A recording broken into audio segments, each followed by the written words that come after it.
व्रतम शाश्वतम स्थाणुम नीलकंठम पिनाकिनम वृषभाक्षम महागेयम पुरुषम सर्वकामदम कामारीम कामदेनम कामरूपम कपर्दिनम। माँ बाराही धाम देवीधुरा की ऐतिहासिक धरा खोलीखान दुबा चौड़ की पावन धरती की ओर से सिद्ध धाम की इस पावन धरा में निवास करने वाले समस्त जनमानस को अपना प्रणाम निवेदित करता हूँ। सनातन की जो हमारी पूरी टीम है उसके पुरोधा कहे जाने वाले और हम सबके मार्गदर्शक परम पूज्य लाल बाबा जी महाराज के सानिध्य में जो यहाँ पर कार्यक्रम हो रहा है, शिव महापुराण का जो एक भव्य आयोजन यहाँ पर हो रहा है, आज मेरा सौभाग्य है कि आपके इस कार्यक्रम में शरीक होकर मुझे भी उस कथा का जो अमृतपान है उसको पाने का सौभाग्य प्राप्त हुआ। और जब मैं आज के कार्यक्रम में यहाँ पर शामिल होने आया तो मुझे इस भव्य धरा में निवास करने वाले तमाम जनमानस का जब यहाँ पर मैंने देखा कि तमाम वे लोग जिन्होंने, चूँकि सिद्ध बाबा को हम कहते हैं कि सिद्ध जो अपने आप में सिद्ध हो गए, बुद्ध हो गए, जो सनातनी हो गए, जो भगवान की प्राप्ति जिनने कर ली उसे सिद्ध कहते हैं।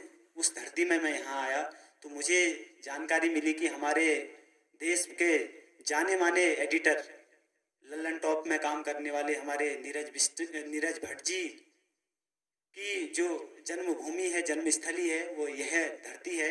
तो अपने आप में मुझे गौरव हुआ कि मुझे उस धरती को देखने का सौभाग्य प्राप्त हुआ। उनके पूज्य पिताजी आदरणीय देवीदत्त भट्ट जी के सानिध्य में, उनके ही मार्गदर्शन में यह कार्यक्रम हो रहा है। तो मुझे बड़ा अच्छा लगा कि ऐसे कार्यक्रम में आना और पूरी टीम के साथ हमारे सनातन के प्रचारक हमारे सुनील जोशी जी हैं, साथ में हमारे सनातन के हमारे कार्यकर्ता, सक्रिय कार्यकर्ता अर्जुन बिष्ट जी हैं। ऐसे लोगों के साथ मुझे इस धरती में आने का सौभाग्य प्राप्त हुआ। जब मैं यहाँ आया तो मैंने देखा कि तमाम प्रकार के युवा, संगीत में महारत हासिल हमारे भट्ट जी के सुपुत्र, हमारे तमाम और संगीतज्ञ और साथ में म्यूजिशियन, हमारे सारी टीम, मेरी पूर्व परिचित टीम थी। उन लोगों के साथ मैंने देखा कि ऐसे पेंडेमिक लॉकडाउन के इस दौर में भी आप लोगों ने जिस तरीके से सोशल डिस्टेंसिंग के साथ और संपूर्ण जो भी भारत सरकार द्वारा तय दिशा निर्देश हैं उसके अनुसार यहाँ पे कार्यक्रम को आयोजित किया है। और आपने इस कार्यक्रम के माध्यम से एक संदेश दिया है। आपने कहा कि जनजीवन तो हमेशा के लिए अस्त व्यस्त नहीं हो सकता है, हमेशा के लिए स्थिर नहीं हो सकता है। तो आपने किस तरीके से भविष्य के लिए हमें तैयार रहना है, किस तरीके से हमें अपने जीवन को आगे चलाना है, उसके लिए भी आपने एक पूरी व्यवस्था यहाँ पर देने का कार्य किया। मुझे लगता है कि यह किसी मार्गदर्शन से कम नहीं कि समाज को निकट भविष्य में किस तरीके से आगे जाना है। पूज्य महाराज जी की कथाओं में मुझे बार बार जाने का सौभाग्य प्राप्त हुआ। मैं जब भी आपकी कथा में गया तो मुझे कुछ न कुछ सीखने का और कुछ न कुछ भगवान को प्राप्ति के लिए जो आप मार्ग बताते हैं, जो हमारे वेद कहते हैं, जो हमारे पुराण कहते हैं, जो हमारे उपनिषद कहते हैं और जो हमारे शास्त्र कहते हैं, शास्त्र सम्मत बात आप यहाँ से कहते हैं, तो बड़ा आनंद आता है। और मैं अपने आप को सौभाग्यशाली मानता हूँ कि मैं बार बार आपकी कथाओं में आपके आमंत्रण पर और महादेव की कृपा से जाता हूँ। आज भी ऐसे ही माँ बाराही धाम देवीधुरा में श्री राम कथा का आयोजन पूज्य शत्रुघ्न सरस्वती जी महाराज कर रहे थे। तो उस आयोजन के बीच में अचानक आपका फोन आता है। आपने कहा कि हमारे ही पावन धरती में चंपावत कूर्म भगवान की धरती है, कूर्मावतार भगवान की धरती है और वराह अवतार भगवान की धरती है। अपने आप में यह पावन स्थली, हम सब लोगों को गर्व है कि हम इस धरती में पैदा हुए, हमने इस धरती में जन्म लिया जहाँ दो दो अवतारों की धरती है। वहाँ पर आपने भगवान के जो मूल भगवान का स्वरूप है उसको विस्तारित करने का आपने जो यहाँ पर कार्य किया, सनातन के मार्ग को आप निरंतर प्रशस्त करते जा रहे हैं। और हम सबका सबसे बड़ा सौभाग्य मैं ये कहूँगा कि जब से आपने हमारे संगठन में हमें एक संरक्षक के तौर पे हमें मार्गदर्शन दिया है और आशीर्वाद दिया है, तब से हमारा संगठन निरंतर व्यापक रूप ले रहा है। और आपके ही प्रचार प्रसार के कारण हम लोग निरंतर मजबूत हो रहे हैं और हम सबका आत्मबल मजबूत हो रहा है। आप आते हैं, हमेशा आपके ही सानिध्य में कविता पढ़ने का सौभाग्य हुआ और आपके ही आशीर्वाद से कविताएं मैं कहने लग गया। मैं कोई कवि तो हूँ नहीं इतना बड़ा कि मुझे बहुत ज़्यादा आता है। मुझे जो भी तुकबंदी के तौर पे या कुछ भी मैंने जो सुना है उसको मैंने भाव को शब्द रूप देने की कोशिश की। आज आपका आदेश था कि यहाँ पे भी आप कुछ सिद्ध बाबा की इस धरती में मैं कुछ आपको कहना पड़ेगा, आपने ऐसा आदेश दिया। तो मुझे लगता है कि ऐसे हमारे हीरो उत्तराखंड के लिए एक आइडियल रूप हमारे नीरज भट्ट जी इस धरती से निकलकर पूरे भारत में, पूरे विश्व में अपना नाम किए हुए हैं और हम सबके एक आदर्श रूप में हम उनको देखते हैं। तो उनके लिए ही मैं उनके लिए समर्पित 4 पंक्तियां मैं यहाँ पे कहना चाहूँगा, जो मैंने कभी कही थी कि एक गुरु को कैसा होना चाहिए और एक शिष्य कैसा था। हमारे सनातन में उपनिषदों की बात होती है, हम उपनिषद परंपरा से निकल के आए हुए लोग हैं। सनातन में उपनिषद मतलब गुरु के चरणों में बैठकर ज्ञान अर्जन को उपनिषद कहा गया है। उस धरती से हम निकल कर आए हैं, उस बड़ी परंपरा के हम लोग रूप हैं। तो मैं उनके लिए 4 पंक्तियां पहले कहना चाहूंगा कि तुम्हारी शख्सियत से ये सबक लेंगी नई नस्लें, वही मंजिल पे पहुंचा है जो अपने पांव चलता है। मिटा देता है कोई नाम तक भी खानदानों का, किसी के नाम से मशहूर होकर देश चलता है। ऐसे बड़े भाई नीरज भट्ट जी जो अभी प्रशासनिक सेवा में अब कार्यरत हैं, इससे पहले पत्रकार थे और जाने माने पत्रकार थे। उनके लिए पंक्तियां मैं चाहूंगा कि एक बार, कम लोग हैं लेकिन जोरदार ताली उनके लिए होनी चाहिए। ऐसी पावन धरती में वो जन्मे, वाकई उन्होंने सिद्ध बाबा, इस धरती को सिद्ध बाबा की धरती के रूप में जाना जाता है और ऐसी धरती से निकल के वो आए हैं। वाकई इससे एक बात तो पुख्ता हो जाती है, प्रमाणिक हो जाती है कि वाकई धरती को हम किसी अवतार के रूप में हम कहते हैं। सनातन पूर्ण रूप से वैज्ञानिक कृत है, पूरी रूप से हम परिभाषित है। और हमारे बीच में हमारे इतने महाविद्वान और सनातन के एक प्रखर जानकार बैठे हैं। मैं 4 पंक्तियां आपके लिए भी मैं कहना चाहूंगा और मैं चाहूंगा कि आने वाली नस्लें किस तरीके से अपने मार्ग को प्रशस्त करें, किस तरीके से सनातन के मार्ग को प्रशस्त करें। उसके लिए मैं 4 पंक्तियां जो मैंने कभी लिखी थी मैं उसको कहना चाहूंगा कि किस तरीके से हमें भविष्य में मार्गदर्शन सीखना पड़ेगा। स्वयं उपनिषद की भांति जिस तरीके से हम सीखते थे उसी प्रकार से हमें सीखना पड़ेगा। कि पंक्तियां हैं, तप साधना ज्ञान बाजकर द्रोण ने जो पौधे लगाए। आप सभी लोग सनातनी हैं, आप सब जानते हैं द्रोण कौन थे और मैं क्या कहने जा रहा हूं। तप साधना ज्ञान बांचकर द्रोण ने जो पौधे लगाए, कालांतर में वे पौधे बट वृक्ष बन धरा में लहराए। कुछ अर्जुन बन रण क्षेत्र में सदा अजय कहलाए। भट्ट जी सुनिएगा कि कुछ अर्जुन बन रण क्षेत्र में सदा अजय कहलाए, कुछ एकलव्य बन अंगुल दान कर शिष्य श्रेष्ठ कहलाए। क्या अद्भुत पौरुष था उसका, देव सभी अचंभित थे। धर्म रक्षा हो इसीलिए केशव जिसे समर्पित थे। दूजा भी तो धनुर्विद्या में लक्ष्य भेद सुअंकित था। मैंने मात्र इशारा किया, आप सब लोग जानकार हैं, सब समझेंगे। दूजा भी तो लक्ष्य विद्या में सदा सुअंकित था। मात्र मूर्ति को गुरु मानकर लक्ष्य भेदने निकला था। मात्र मूर्ति को गुरु मान के एकलव्य ने धनुर्विद्या सीखी थी। एक दिन द्रोण परीक्षा हेतु वन को चले थे, निज शस्त्रों संग शिष्य भी उनके संग हो चले थे। राह समक्ष उनके एक श्वान आ चला था, श्वान के स्वांग से शिष्यों का हृदय सिहर चुका था। सभी असहाय हतप्रस्त गुरुमुख को देख रहे थे। तत्क्षण एकलव्य निज बाणों से श्वान के मुंह को भेद रहे थे। सभी लोग सोच रहे थे कि अब क्या करें, क्योंकि गुरु भी हैं साथ में और श्वान भौंकते हुए आ रहा था। तो एक ऐसा बालक जो अपने बाणों से उसके मुंह को भेद रहा था। हर एक बाण तुरीड़ से निकला, नपातुला संतुलित था। बिना रक्त बहे श्वान घायल हो चला था। एक भी जो एकलव्य ने जितने भी बाण छोड़े थे सब उस श्वान के मुंह में जा रहे थे, लेकिन घाव भी नहीं कर रहे थे, मुंह बंद कर दिया था। गुरु द्रोण भी अद्भुत विद्या को उस पर निहार रहे थे। शब्द रहित थे, मौन हो चले थे, बस मुस्कुरा रहे थे। बोले वत्स विद्या अद्भुत है, सत सत तुझे नमन है। गुरु शिक्षा प्राप्ति पर गुरु दक्षिणा का भी तो चलन है। कभी कहा था उन्होंने अर्जुन से कि तुमसे बेहतर इस दुनिया में कोई दूसरा धनुर्धर नहीं है। आज उन्होंने एक और अद्भुत वहां पे विद्यार्थी को देख लिया था जो अर्जुन से 2 उंगली आगे का कार्य कर रहा था। तो उन्होंने उस प्रकार उस मंजर को मैंने लिखने की कोशिश की। गुरु द्रोण भी अद्भुत विद्या को उस पल निहार रहे थे। शब्द रहित थे, मौन हो चले थे, बस मुस्कुरा रहे थे। बोले वत्स विद्या अद्भुत है, सत सत तुझे नमन है। गुरु शिक्षा प्राप्ति पर गुरु दक्षिणा का भी तो चलन है। क्योंकि अर्जुन सामने आ गया तो उन्होंने कहा गुरुजी ये क्या हो रहा है। अर्जुन सिहर गए थे, शिष्य सिहरता सम्मुख देखा, गुरुण मौन हो आए। तो उस समय जो मैंने एकलव्य के मन की बात उन्होंने कहा था कि गुरु दक्षिणा का भी तो चलन है, जब उन्होंने बात कही तो उसके भील पुत्र आज कुल का गौरव बन गया था। इतिहास उसे क्या लिखता, वो खुद इतिहास लिख गया था। उस समय की इस मंजर को मैंने जब उनसे कहा गया कि गुरु दक्षिणा का भी तो चलन है, तो उन्होंने पूछा कि क्या चाहिए, तो उन्होंने उंगली मांगी। तो उस समय लगी छड़ीक ना देर, शिष्य ने पल भर वो काम किया, खंजर निकाला गुरुमुख देखा, अंगुल का बलिदान किया। स्वयं काल भी रुककर मानो उस मंजर को देख रहा था, एक शिष्य गुरु भेंट में निज अंगुल काट कर दे रहा था। ऐसी परंपरा के हम लोग हैं। क्योंकि कविताएं तो अक्सर हम पढ़ते रहते हैं, कल का समय परसों का समय, जो भी हमने कल 2 दिन से रात भर हम लोग सनातन की ही चर्चा कर रहे थे। 2 दिन से हमारे सारे कार्यकर्ता भी नहीं सोए हैं, हम लोग अक्सर सनातन की ही बात करते हैं। और आज मुझे ऐसा लग रहा है विद्वानों के बीच में 50,000 या 1 लाख लोगों के बीच में बोलने का भी मुझे अवसर मिला है। मुझे लगता है कि एक व्यक्ति जो जानकार हो, जो समझ रहा हो, थोड़ी सी भी बात को समझ रहा है, तो हमारा कहना वहाँ सार्थक हो जाता है, न कि उस भीड़ में, जिस भीड़ में केवल भीड़ ही भीड़ है और कुछ नहीं है। आज आप में हमारे पूज्य महाराज जी हमारे साथ हैं, और ऐसे विद्वानों की धरती में हम आए हैं। संगीत की इतनी अच्छी अच्छी यहाँ पर हमने जो इनकी प्रस्तुतियाँ हैं, और मुझे लगता है कि किस प्रकार हमें समाज को आगे ले जाना होगा, इस प्रकार के लोगों का जनसमूह ही समाज को आगे ले जाएगा।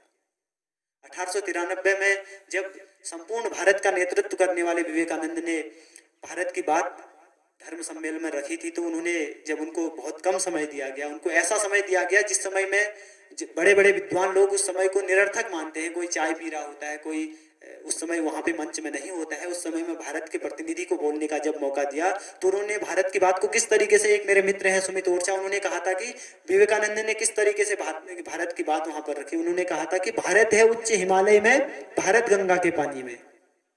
भारत का चिंतन कहता है कि सारा विश्व हमारा है, भारत ही सभी संस्कृति को सदैव ही स्वीकारा है, अति पुरातन शाश्वत जग में इसी देश की गाथा है, सभी पूज्य हैं धर्म देश, बस माँ बस भारत माता है। उन्होंने भारत को किस तरीके से प्रस्तुत किया।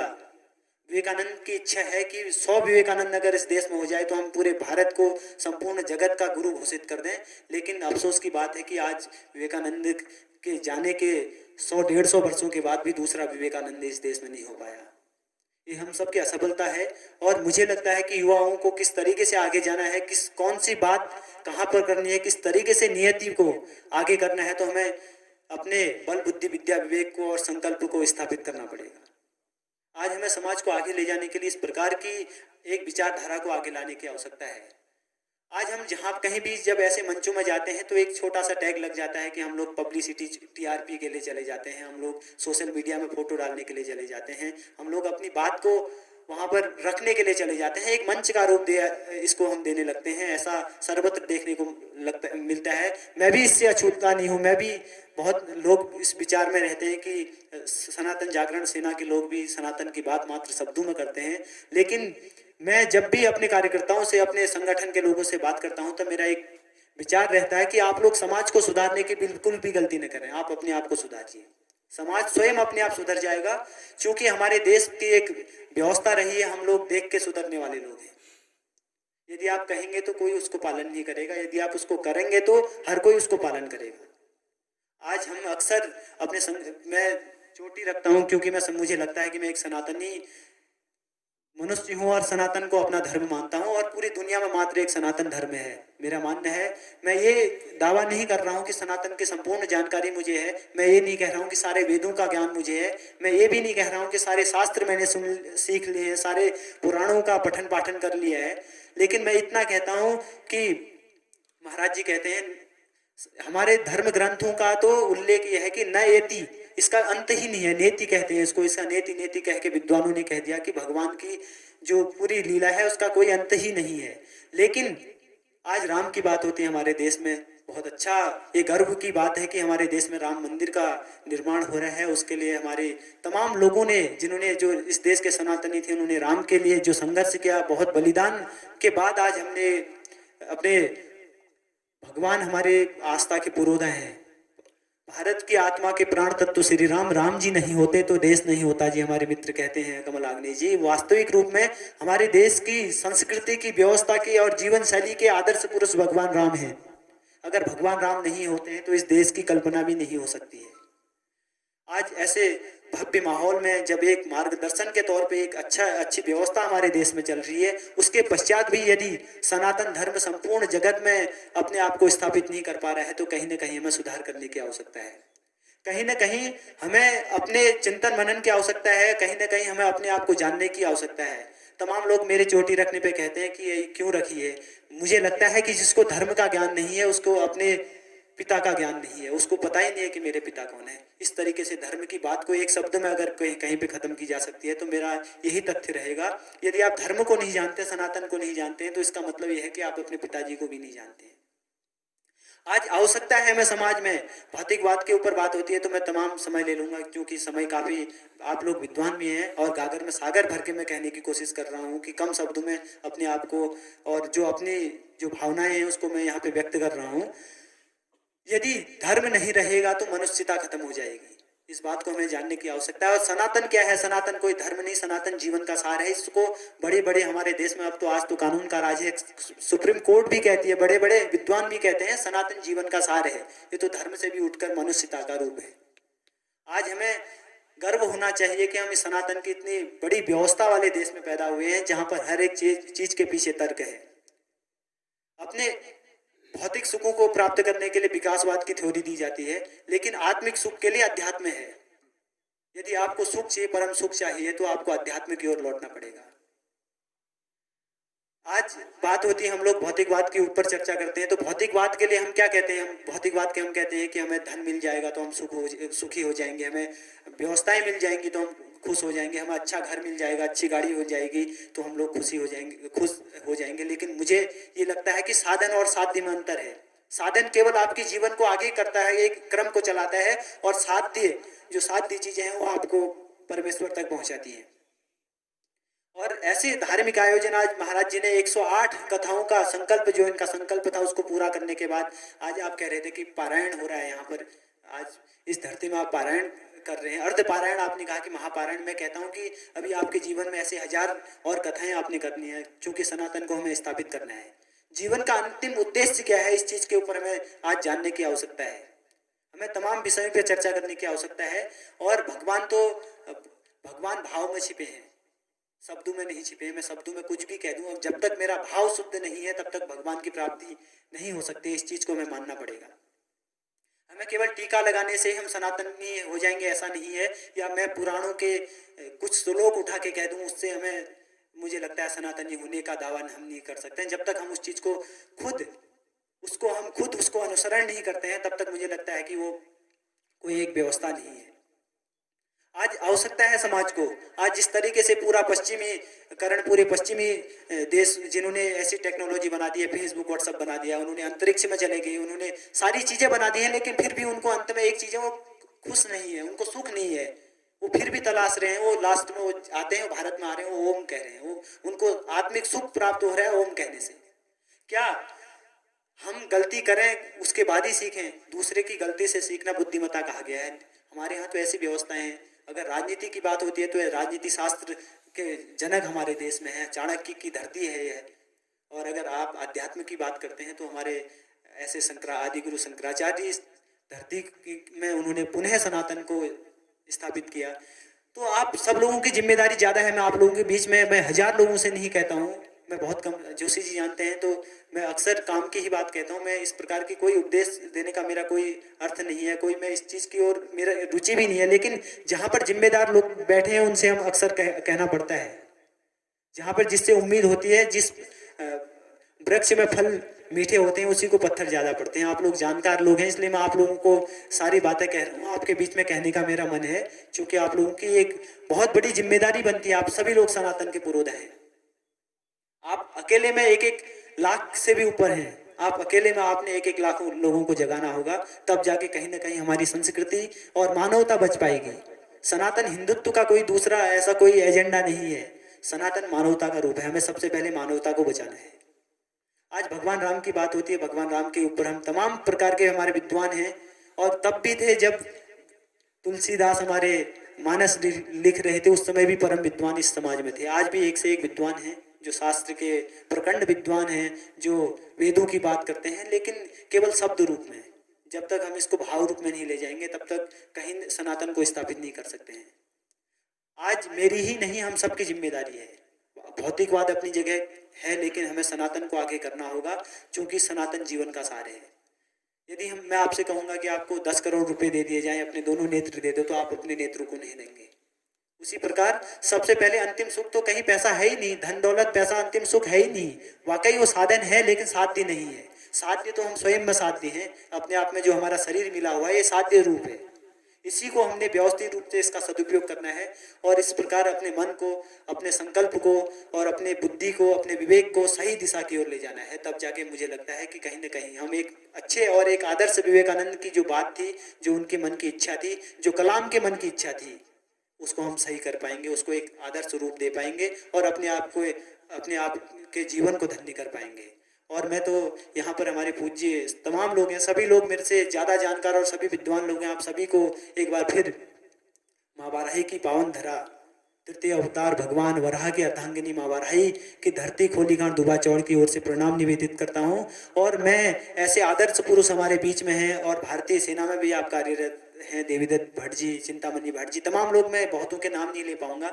आप सभी लोगों को प्रणाम निवेदित करता हूँ और ये संकल्प लेता हूँ कि आपने जो रास्ता दिखाया है, और मैं तो ये कहूँगा कि आपका जीवन सफल हो गया है। ऐसे हमारे बीच में ऐसे सनातन के दिव्य मूर्ति हैं और मैं ये चाहूँगा कि आप सदैव इस प्रकार के धार्मिक आयोजन करते रहें। और माँ वाराही धाम देवीधुरा में तो आप एक बार अवश्य दर्शन के लिए आए और हम सबको वहाँ पर आके और कृतार्थ करेंगे। एक बार फिर माँ वाराही की ओर से और संपूर्ण देवभूमि की ओर से आप सभी का हार्दिक आभार व्यक्त करता हूँ कि आपने मुझ जैसे छोटे से अतने कलमकार को यहाँ पर सुना। बहुत बहुत धन्यवाद।